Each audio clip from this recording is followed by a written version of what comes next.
Good morning. Good morning. How the devil are you doing this fine day? I have to say, I'm enjoying the show so far. I'm going to say good morning, first of all, to OBM, Demolition Strip Outs, who've just joined us over on Instagram. Not seen them before, but good morning to you. I've got new, you can see them, new in-ear monitors, and they are as bassy as hell. That intro music sounded fantastic. So we've got an explosive demolition film coming up for you very early doors on today's show. A lot of bass in that. Look out for that because I think you'll enjoy that. Andy Darwell saying, "Nice hat." Yeah, I've kind of gone transatlantic today.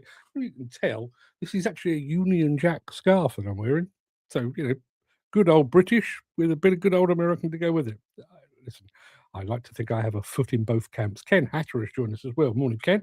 Good of you to be here. I hope you're fitting well. What's the weather report looking like in Wales? Wet. Wet. Yes.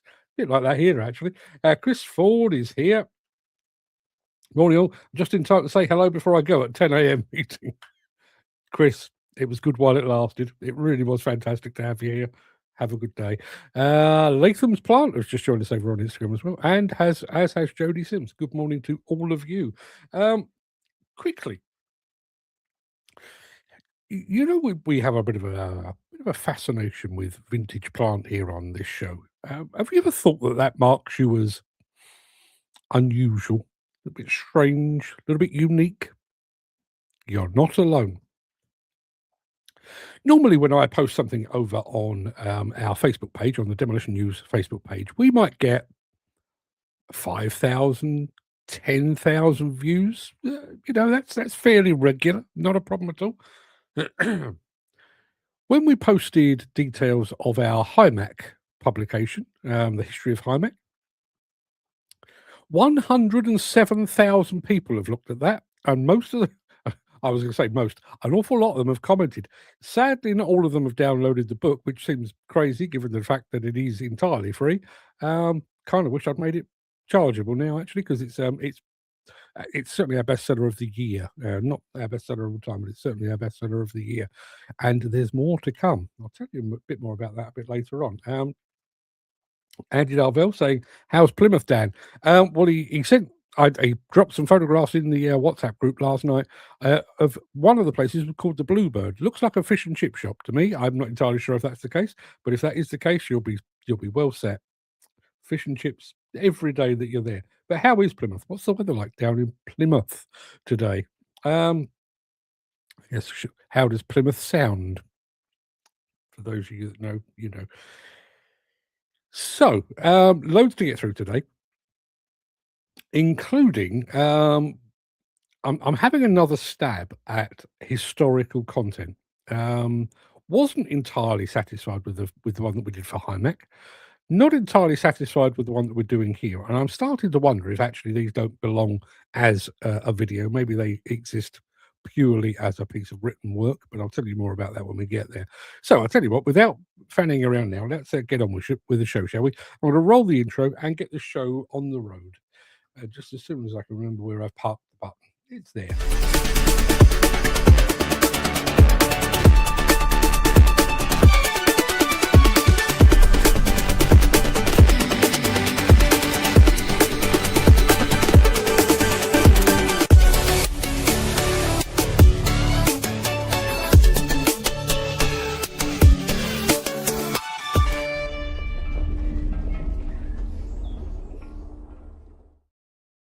It is Monday, the 8th of December. The 8th of December, 17 days until the big day. If you celebrate. If you don't, just ignore everything I just said. Welcome to the Breakfast Show. I am your host, Mark Anthony, the Walrus of Demolition, the Lord High Chancellor of live streaming. And in today's show, PDC and Thompsons of Prudhoe combine on a big blast up in Motherwell. Kobelco goes to work in Ireland. Building JCB's 80th anniversary Loadall and Caterpillar. I'll give this the proper build-up. Caterpillar, Winston Churchill, and Nellie. Just some of the characters in the fascinating tale of Ruston Bucyrus. We'll get to that at the end of the show. It's about 7 minutes long. I didn't know I knew hardly any of the story, and researching it made my weekend. I'll tell you more about that at the end. Plus, in today's edition of Mark's Morning Monologue, When the Scavengers Gather. Yes, when the scavengers gather. But before we get to all of that, let's crack on with a bit of Caterpillar.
Stand by your beds.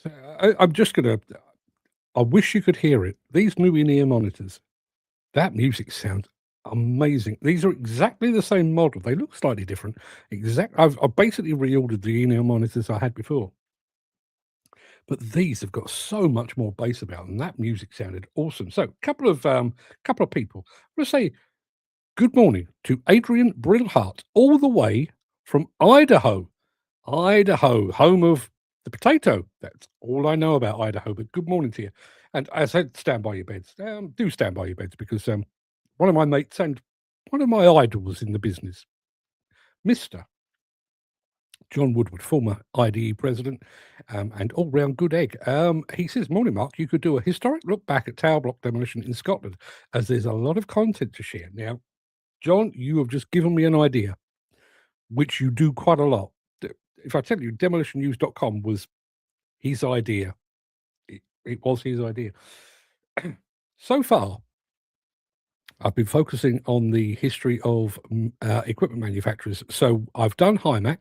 You'll hear Ruston Bucyrus today. I've already got the information together for, let me think, Smalley excavators and also for O&K. But the history, or the recent history, looking back the last 25 years or so, the tower block demolition, because the Scottish skyline, and in particular the Glasgow skyline, has been altered beyond all belief. And a lot of it owes much to the skill set of the blasting community. There's been other systems up there, top-down way, a couple of times now, but the likes of SafeDem and, as you're about to see, PDC doing the rewriting of the landscape up in Scotland. John, that is a fantastic idea. I'll have a word with you about that. Let's have a look. Talking about Plymouth, very good. I've sailed out of Plymouth Sound a good few times when my dad had a boat down there a good few years ago. Dan Cullen is walking the mine, so won't be here much. Not a problem at all, Dan. Watch on catch up. Used to love seeing the Navy ships sailing past that were accompanied by tugs, Marines, and the police. We're told to move away a few times as we were a bit too close. What do we got here? Jim saying there's plenty of us vintage plant pods out there which just seem to come in under the mainstream social media radar. Hopefully you can help change that, Mark. As I say, just a very, very a very strange thing. As I say, the kind of people that watch this and the people that are on Facebook and that are on Instagram, I'd have put them in a fairly narrow age bracket. And bearing in mind, HIMAC effectively by the end of the 80s was gone. Now, at the end of the 80s, much to my incredulity, was 40 years ago. I would have thought that a book about HIMAC and a post about the book about HIMAC would have been a bit of a damp squib. No, 107,000 views, and it's still going up. I don't know where it's going to end, but it's unbelievable. So yeah, Adrian Brillhart said maybe a volume order before you do that. That physically made me jump. I'm sorry. Brace yourself because we've got some explosive demolition coming up in just a second, and that's loud too. Dan is headed down into the pit, 60 metres. Andy Dover, I can't remember what day it was, but I think it was a Wednesday. They would have a Wednesday war pretty much every week in and around the Sound. Navy ships, Marines on ribs, and helicopters and jets flying around. Fantastic. What about Power Fab? Are you talking about the history of Power Fab? That's a good call. I'll add that to the list. In fact, I'll do that right now. I do have a running list. I'm coming up against the same problem time and time again, to be perfectly honest with you. The availability of information, not a problem. Not a problem at all. The availability of illustrations, major problem. Yeah, major problem. I've managed to find, I found hundreds of photographs of Smalley excavators, but only one that actually shows what a Smalley excavator actually looked like. Mark Whiting is here. Just in time, Mark. We were about to kick things off. Still got plenty of tower blocks that still require demolition, says Gary Muirhead. Gary Muirhead, meet John Woodward. John Woodward, meet Gary Muirhead. I'm sure there's more to come. Ken says, wow, I started on machines 40 years ago. Remembered picking parts up from Hymac factory in Crumlin. Yeah. They stopped manufacture in, I think, officially early 90s, but the writing was on the wall in the 80s. But if you think, some of those machines would have been around for 5, 10, 15. There are still some working Hymacs in the world as we speak, but by and large, so it was a fairly broad window. But I'm astonished. Truly astonished at the amount of interest that's been shown in that publication. But I guess maybe because nobody's ever bothered to go back and research it before. Glad I did. The one I've done today, though, the story of Hymac was good. The story of Ruston Bucyrus, it's good. Yeah, it's really good, honestly. And you stick around for that. So now I've promised you explosive demolition. And explosive demolition you shall jolly well have. Adrian Brilhart over in Idaho. Put a potato in each ear because things are about to get loud.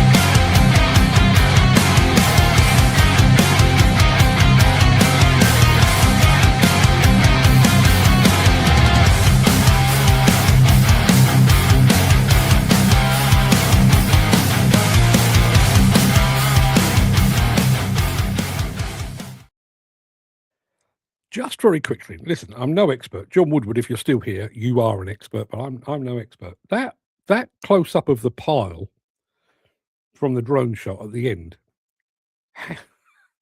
I don't know how they managed to get that much tower block into that smaller pile. Unbelievable.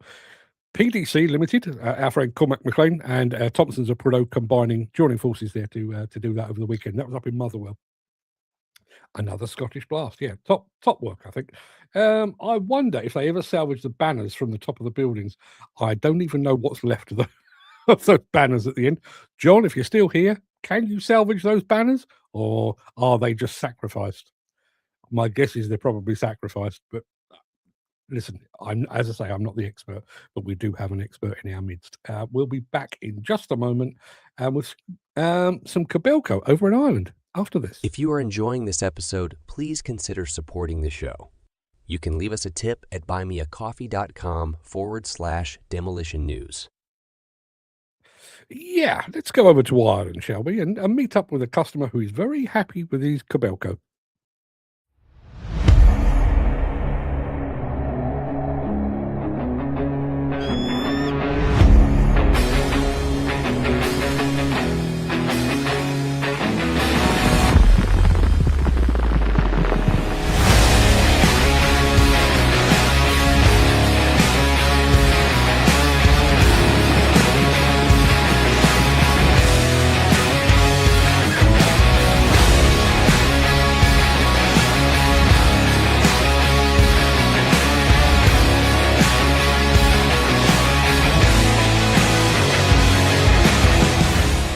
We are dealing with Kobelco since 2015. We're the main dealer for Ireland North and South. I find McSherry's brilliant. You get on the phone to them if we have problems, which we haven't had any. They were here, first service, on the ball. After sales, everything is brilliant with them. Nice people to deal with, very good. The SK380 we thought would be a perfect fit for them on this site because it's more suitable for bulk excavation and also for working in confined and tight areas on sites, and that the machine is very safe because it's a zero-tail swing machine, but also that it is nearly 40 tons in weight. The zero tail it's amazing. I've put that into places, done drainage down along Horden where you wouldn't get bigger machines. I can put that anywhere. Digging for pads for apartments, columns behind me, no space to work, no problem to the 380. Powerful machine. The seat is full air control in the seat, can rise it up and down with buttons. Air suspension, very comfortable. Noise levels are brilliant as well. You don't hear anything from the outside. The comfort on them is unreal. As I said, smooth to operate, nice height, no view restrictions. You can see everything. The cameras on them is unreal. As a result of the machine being a success, they followed on and they bought a second unit earlier in 2025.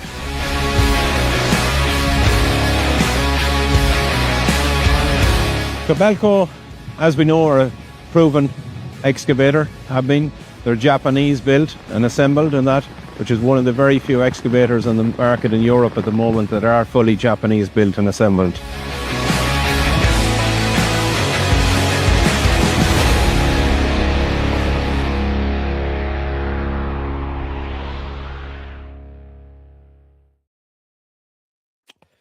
This is why it pays to have experts in your midst. Where are we?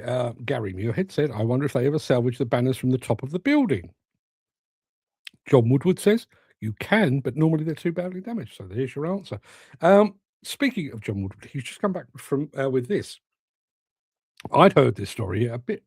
I wouldn't say it was before my time, but I certainly wasn't around it, focusing on it at the time. But I wonder if that's actually the starting point of a history of Scottish explosive demolition, or Glasgow explosive demolition.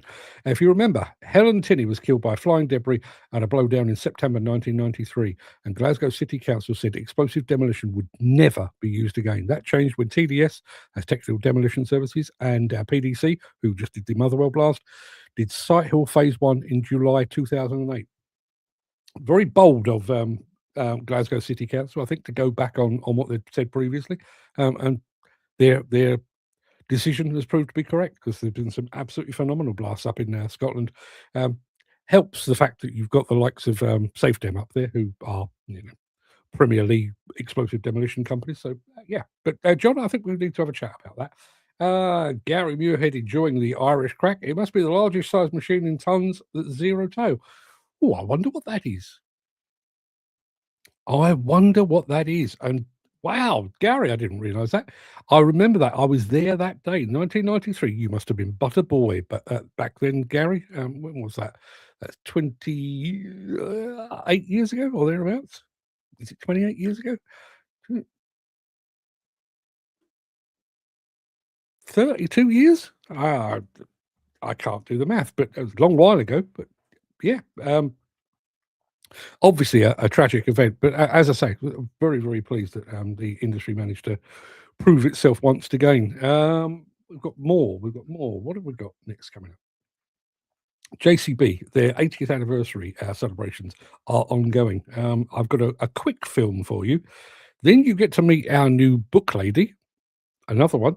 And then I'm going to tell you, somebody else is going to tell you all about Ruston Bucyrus. Back after that. Since the finance bill came into effect in April, the construction industry has seen a surge of fuel thefts. The rising cost of living has placed an additional risk of theft by employees and contractors, as well as opportunistic thieves. By using diesel dye and placing warnings of its use, you are sending a clear message that this is your fuel.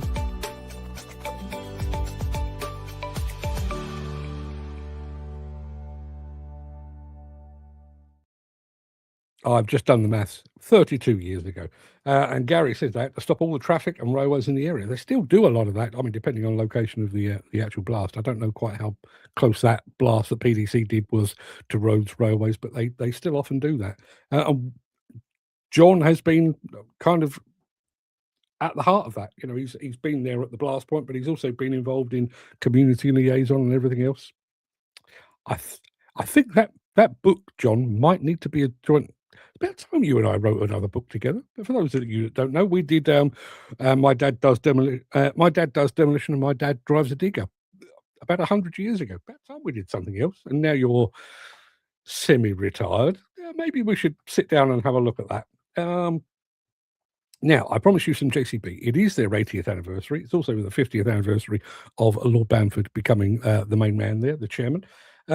They are producing some limited edition Loadall machines, and this is how they're built. Adrian, if you're over in Idaho, the sound's about to get loud.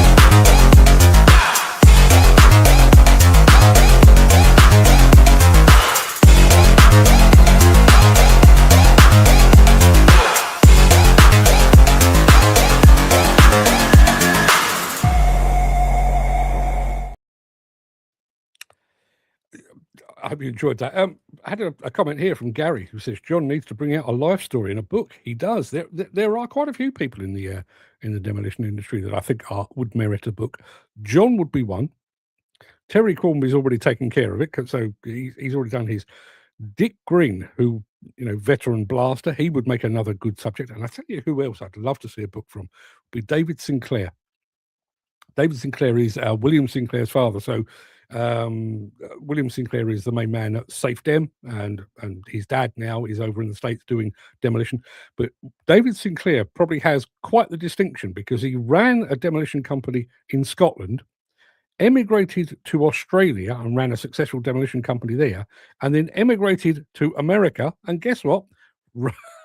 Ran a successful demolition company there. I can't think of anybody else that's done 3 continents of successful demolition operation. He doesn't, because of the time difference, he doesn't tune in very often. But David Sinclair, if you're listening, get writing, sir. Andy Darvell looks lovely in black. Yes, it does. It certainly does. And Andy Thornton has just joined us. Morning, peeps, and morning to you, Andy, as well. You've arrived just in time. Hang on a minute. There's something else to come in before I explain what's about to do. Mark, with that red collar, you look like a Boy Scout. The red collar isn't actually red. It's a Union Jack scarf. I was feeling frivolous. I often feel frivolous, and this morning I went with it. It's not a Boy Scout. Never was a Boy Scout. One of my hobbies as a child was to pick on and bully those that were Boy Scouts. I try not to talk about that too much, to be honest. So, those of you that are here on a regular basis will know that I asked the AI system Grok, owned by Mr. Musk, to come up with a lady to advertise our bookstore. And the lady they came up with was verging on the indecent. Had nothing to do with me. I will say it for the final time. You know what she looked like. And I just couldn't live with it any longer. So I went back to Grok and said, could you try again and this time make it a bit more family friendly? And this is the lady they've come up with to advertise our bookstore.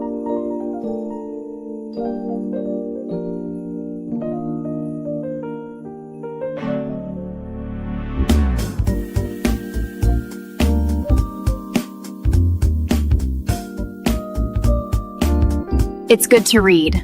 Head over to the Demolition News bookstore. Maybe I'll see you there. Yeah, a little more family friendly, I would suggest. But you can head on over to the Demolition News bookstore, which is going great guns at the moment. It's there are books flying off the shelf. Forgive me for breaking eye contact. I'm just trying to find the button. There you are. That's where you'll find our bookstore, and there's loads and loads of stuff for you to read over there. One that isn't there yet, but both of them, that one book that isn't there, but one book that is coming, is based on what we're about to hear. Gary Muirhead said, I went to the Scouts only once because my Scout leader was Jimmy Savile. Now, I realise what you're saying there, but the way you've written that sentence, did you go once because Jimmy Savile was the Scout leader, or did you only go once because... there's a distinction there. Andy Thornton says, my hair bounces like that. Yes, so does mine in my dreams. Used to had hair down to it was a horror show back in the 80s. Right, okay, people, it is time for you to kind of ease back in your chair if you can do that, because the film we've got coming up is 7 minutes and 13 seconds long, and it charts the rise, and I wouldn't even go so far as to say fall, because, well, you're here. This is the story of Ruston Bucyrus, or RB. Anybody knows the RB22 or the 22RB, you'll know exactly what I'm talking about. There are aspects of this company's history that I had no inkling of whatsoever. And I've seen RBs. I've not operated. I've been on an RB, but I've never actually operated one. But they are my lifetime. But there's parts of this story that came completely out of left field. So sit back and enjoy, let the history wash over you. 7 minutes of Ruston Bucyrus. Today, we're going to dive into the story of Ruston Bucyrus, a true empire of iron and cable whose massive machines literally carved out the modern world. But this isn't just a story about diggers and cranes. It's also about a top-secret weapon born in the darkest days of World War II that came directly from the mind of Winston Churchill himself. And that weapon's story involves this very defiant statement from Churchill: I am responsible but impenitent. It's a fascinating clue to a wild and ultimately failed invention that really shows you the incredible scale and ambition of this company. So where did this all begin? Well, the story of Ruston Bucyrus starts not with one company, but with a really powerful transatlantic alliance. This was a partnership that merged the absolute best of British engineering with American industrial might. Okay, so picture this. It's 1930, and two industrial titans joined forces. From the UK, you had Ruston and Hornsby. They brought this deep engineering heritage, a huge factory, and they'd even pioneered Caterpillar track technology. Then, from the US, Bucyrus Erie came in with superior standardized designs and, this is key, the operational control over the whole new venture. And you know what? The results were immediate. By mixing that British manufacturing muscle with slick American designs, Ruston Bucyrus created a range of unbelievably versatile, rope-operated machines.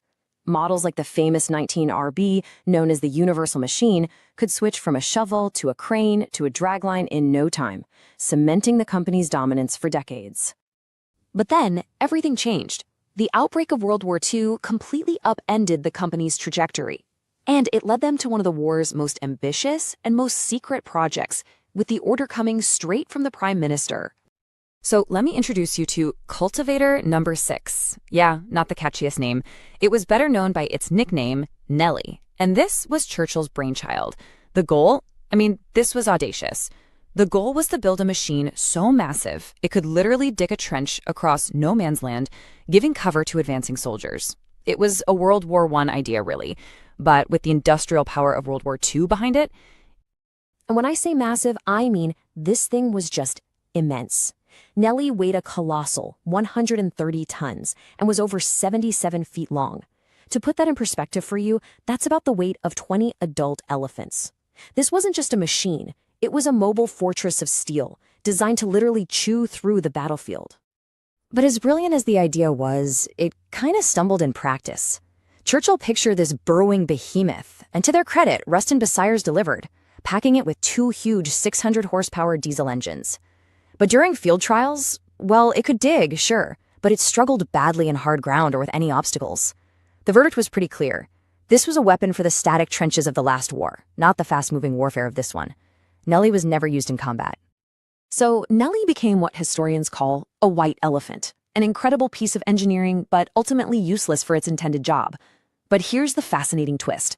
Those powerful Paxman diesel engines built for Nellie, they were repurposed. They ended up being installed in over 2,500 landing craft, playing a vital, if totally unintended role in the D-Day invasions. All right, so after the war, the company really entered its golden age. The world was rebuilding, and Ruston Bucyrus was in the perfect spot to supply all the heavy machinery that was needed for this global reconstruction. Their factory in Lincoln, England, basically became its own self-contained industrial city. It was what we call vertically integrated, meaning almost every single part was made right there, in-house. At its peak in the 1960s, it employed over 2,600 people, just pumping out these iron giants and exporting them all over the globe. And the undisputed champion of this era? Oh, that was the 22RB. It became their most popular machine ever. It was built on a standardized assembly line and, like the machines before it, was a super versatile universal excavator. But its real claim to fame was its legendary durability. These things were just built to last for decades, becoming the absolute backbone of countless construction and mining projects worldwide. But here's the paradox of it all. The very thing that made Ruston Bucyrus so successful, their complete mastery of complex, durable, rope-operated machines, also made them fatally inflexible when a totally disruptive new technology showed up. At the heart of the company's fall was a fundamental clash of technologies. See, Ruston Bucyrus had perfected the world of complex ropes, cables, and gears. Their machines were powerful, they were durable, but they were expensive to build. The revolution came in the form of hydraulics, a much simpler, more direct way of applying power that was cheaper to make, more precise, and a whole lot safer to operate. The sales figures, they tell the whole story. Ruston Bucyrus's incredibly successful 19RB sold just over 5,400 units over its entire 3-decade run. In stark contrast, its new British hydraulic competitor, the Hymac 580, sold over 10,000 units in just a fraction of that time. The market had clearly spoken. So you're probably asking, why couldn't they just adapt? Well, they were a victim of their own success. That massive Lincoln factory, all the specialized tools, the thousands of skilled workers, the whole system was geared for one specific type of manufacturing. This created a powerful industrial inertia. The cost and complexity of retooling everything for hydraulics was just too big of a mountain to climb. So the empire of iron and cable fell, but the story doesn't just end with a factory closing its doors. Instead, it leads to this surprising and really enduring legacy. The decline, when it came, was swift. The joint venture with Bucyrus ended in 1985, after 55 years. The workforce shrank dramatically. And by 1999, all heavy manufacturing in Lincoln had just stopped. The age of these iron giants was over. But here's the amazing part. The machines themselves refused to die. Today, the company lives on as RB Cranes. And get this, they hold all the original technical drawings. Because RB built their excavators to last practically forever, thousands of them are still operating out there right now all over the world. And RB Cranes is there to provide the parts and support to keep these old iron giants working decades after they were first built. The story of Ruston Bucyrus is just a classic tale of a giant that couldn't adapt. They built a fortress, really, perfectly designed for one kind of war. But they were just too massive, too entrenched, to pivot when a new war began. It raises this fundamental question, one that applies to any industry. When the ground shifts right under your feet, can any giant, no matter how powerful, truly escape the pull of its own success?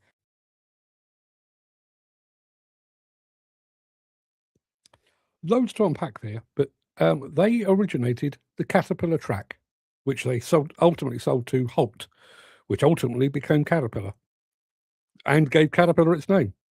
Originated here in the UK. I hope they made a lot of money out of it. I bet they didn't make enough money out of it, but yeah, fascinating story. The other thing that struck me about that was that whole Winston Churchill Nellie thing.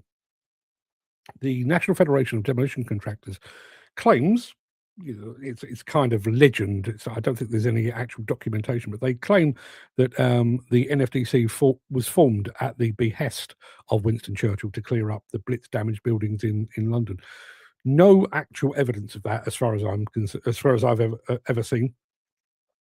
But But with this one, not only was that Nellie the brainchild of Winston Churchill, who had served in the trenches in the previous war, not only was he actually, he's on record about actually talking about it. So there is documentary proof of Winston Churchill's involvement with Ruston Bucyrus. Really interesting story. Now, that is just a snapshot of a much, much longer story. I think that was probably 1,000 words. I think there's about 5,000 words in the actual book. Not entirely sure I'll get it out this side of Christmas, although I will do my level best to do that. But I've decided, having enjoyed doing that one and the Hymac one as much as I have, as I say, I'm already working on one about Smalley excavators, another one about O&K.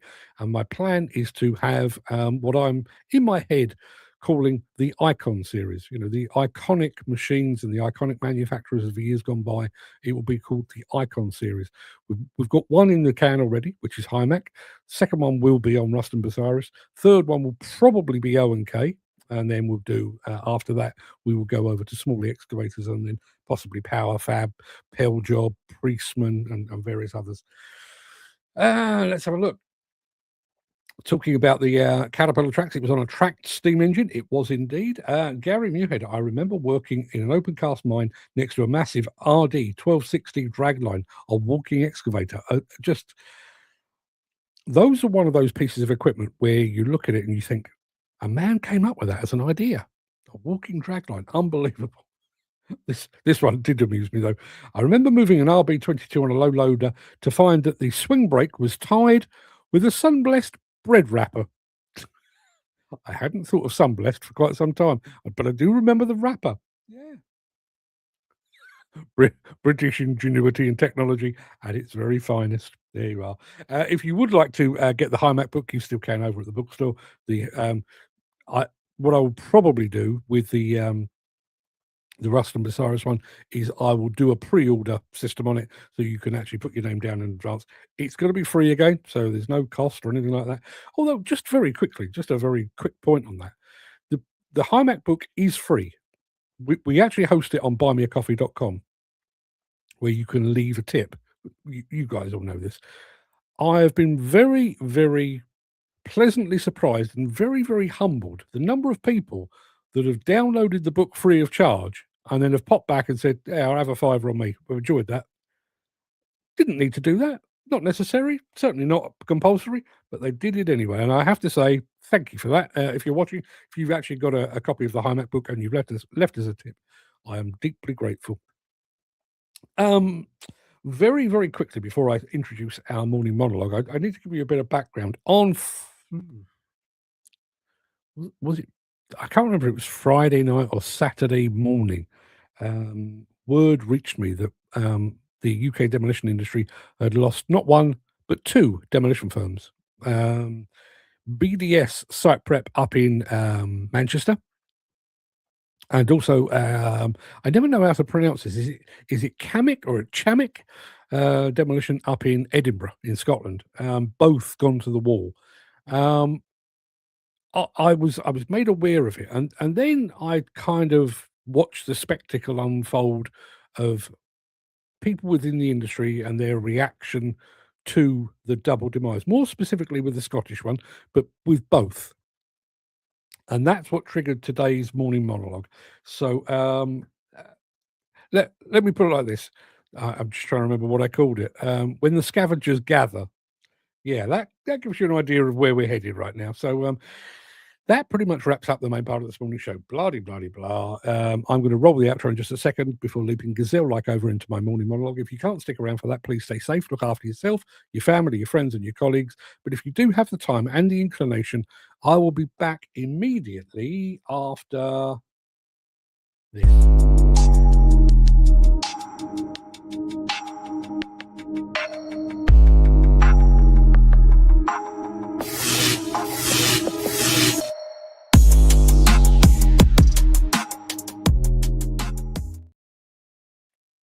Some years ago, I watched a TV documentary about a pride of lions.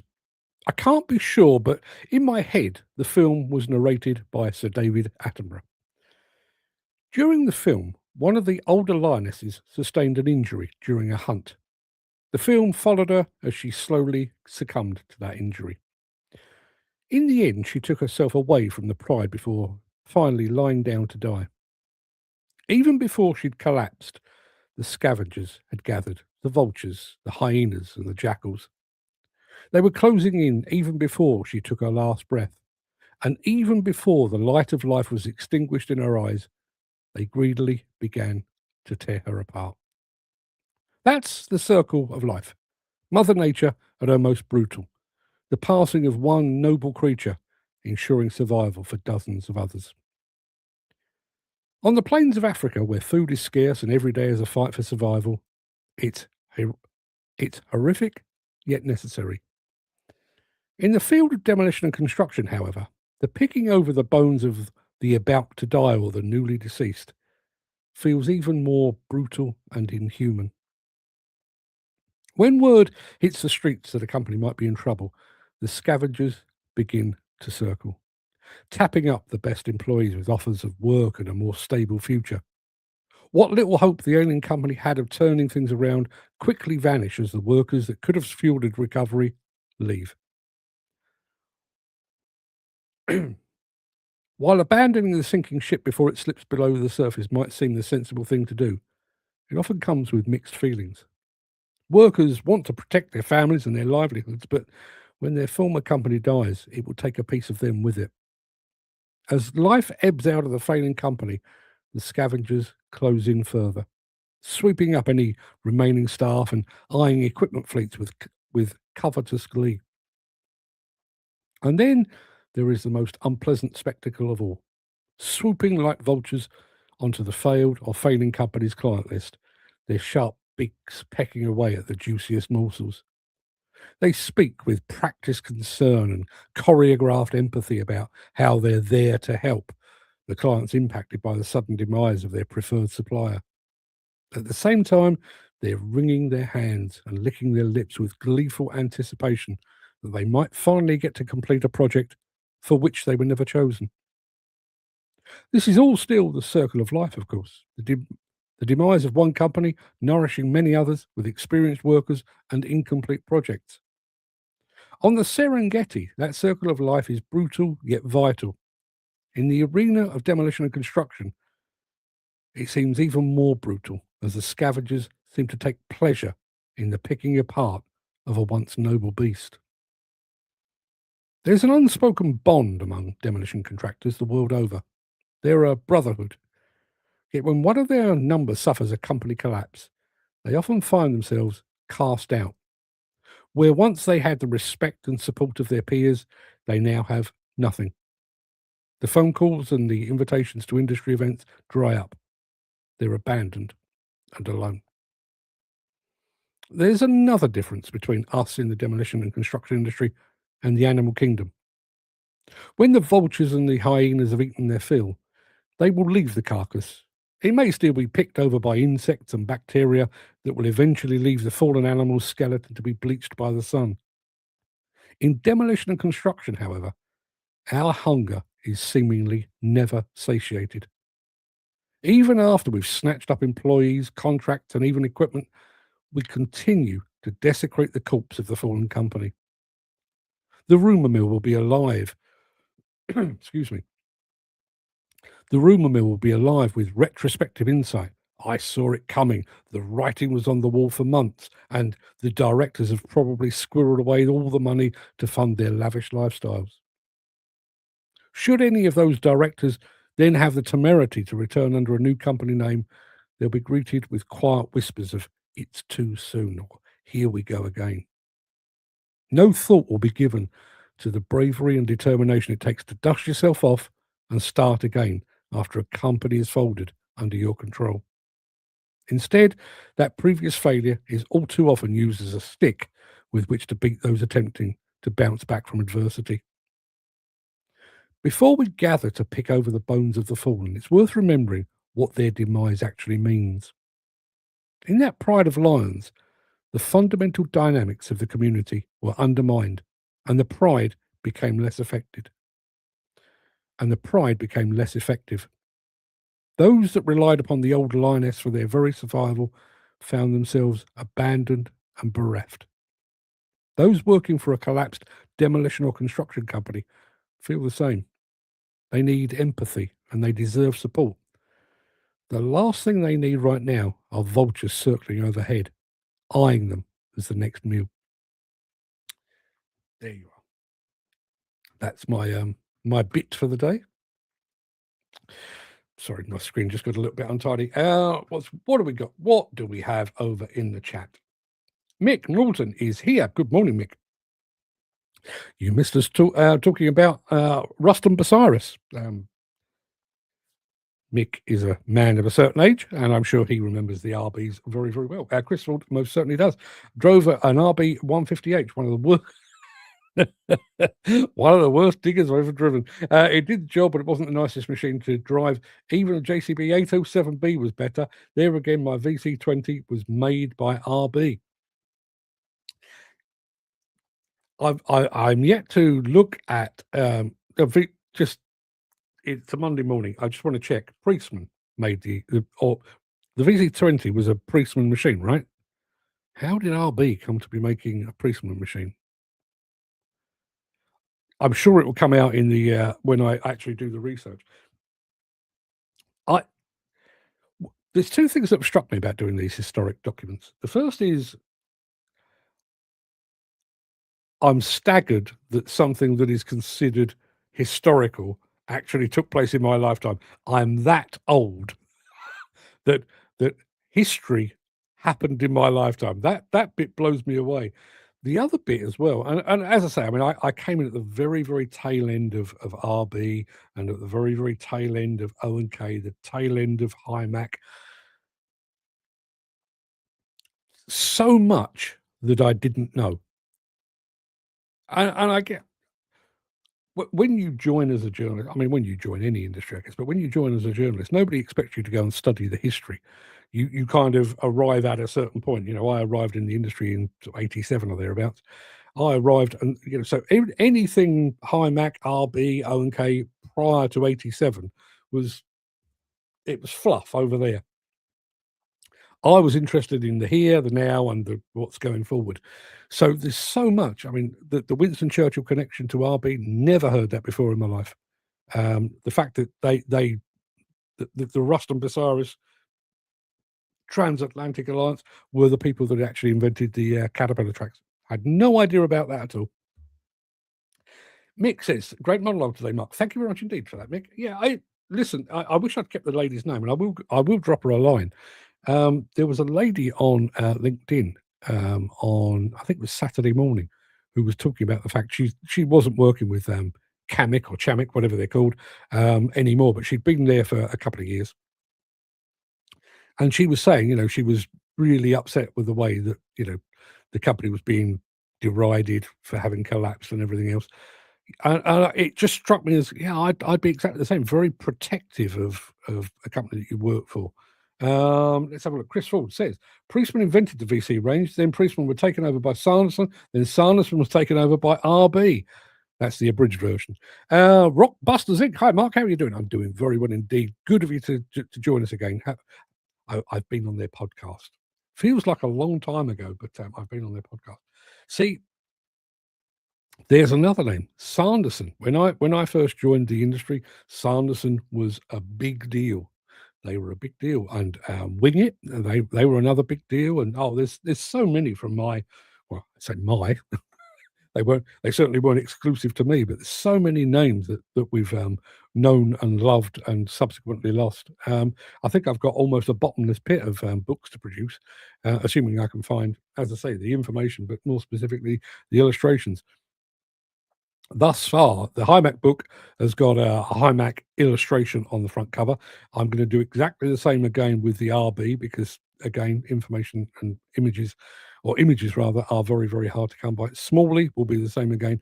I do think if we get around to doing the Scottish demolition or the Glasgow demolition thing together with John Woodward, thankfully there will be a lot of illustrations available, and I've already got quite a few of them. So that would make that I think that could make a really interesting book. watch this space. I'm going to talk to John about that. So yes, yeah. I listen. I going back to the scavengers thing. I'm well aware of the fact that that is the nature of. That's the nature of nature. It's also the nature of business. Some people fall by the wayside, and they are dined upon by others. And I was saying that about Warwick Ward. Warwick Ward went to the wall about a week ago, and other UK equipment dealers will probably come along and take their salespeople and take their engineering people, their fitters and their mechanics, and they will put them into another job, and their company will be better as a result. I understand all of that. What I find hard to deal with, and I mean, recruitment companies are the worst for this, I have to say. A company has gone down the toilet, and literally before the ink is even dry, they are buzzing around like flies. And come and join us. We've got a much better job than that. Your old company was a piece of shit. Look, it's clearly rubbish. It's failed, but we're going to put you in a much better job. That's not. Some of these people might have put a decade, 2 decades, 3 decades into a company before it folded. They will have put their heart and soul into that company, and to see it go, it's not just I've lost my wage back. I've lost my way of life, my connection to a bunch of people. Some of my best mates are at work, and that's all gone now. And you're all cast to the wind. I think we need to be a little more circumspect, I think. Mick says, I was privileged to have been taught the 10 RB dragline on Gibraltar. Sorry, I had to pause. I have this kind of gag reflex with the word Gibraltar.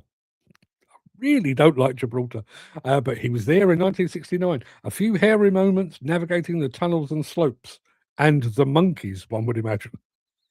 Oh, the monkeys would make great fun out of a 10 RB, I would have thought.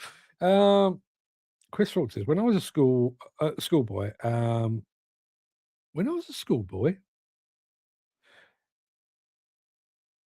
not sure what that bit means, but I used to write construction machinery firms asking for sales literature. Never threw any away. Make some interesting reading 50 odd years later. Do you know that's one of the well, it's not one of the saddest. It's a sad aside. When my former business partner passed away, he worked for Leverton back from the 70s, and he had all of the old, remember the Caterpillar's operator's handbook, the big thick fuckers. Now, they used to do an edition every year, slightly different color. He had one. He had one for every year, I think, for about probably 20 years, maybe even longer than that. And when he died, I think a load of stuff was put in storage, vanished. Not that I all of the information that I need is now online, but to actually had those behind my head now and to look back through would have been fantastic. But yeah, that idea, I did hear an interesting story the other day, by the way. I'll tell you about it in a second. But that idea of hanging on to interesting reading, I've still got. I've got none of my old contract journals, but I've got a handful of plant managers' journals that I wrote behind me here, and I won't part with those. I did let all the porn mags that I wrote for go, but that's a whole other story. Wife was getting a bit upset about that. But yeah, it would. I'd love to go through that. But yeah, the story I heard was about a couple of guys in this industry. I won't be. I'll be keep it vague apart from that. They had a bit of a falling out. So this guy went to an exhibition, and rather than handing out business cards, he was basically leaving the name and address of the person he'd fallen out with. So post-exhibition, this guy was inundated with stuff that he didn't want, which kind of reminded me. I did similar, but I registered someone with a gay porn website. I'll tell you who it is of this industry, so that on a regular basis they would receive emails. Come and check out the latest content. Yeah, I've no regrets.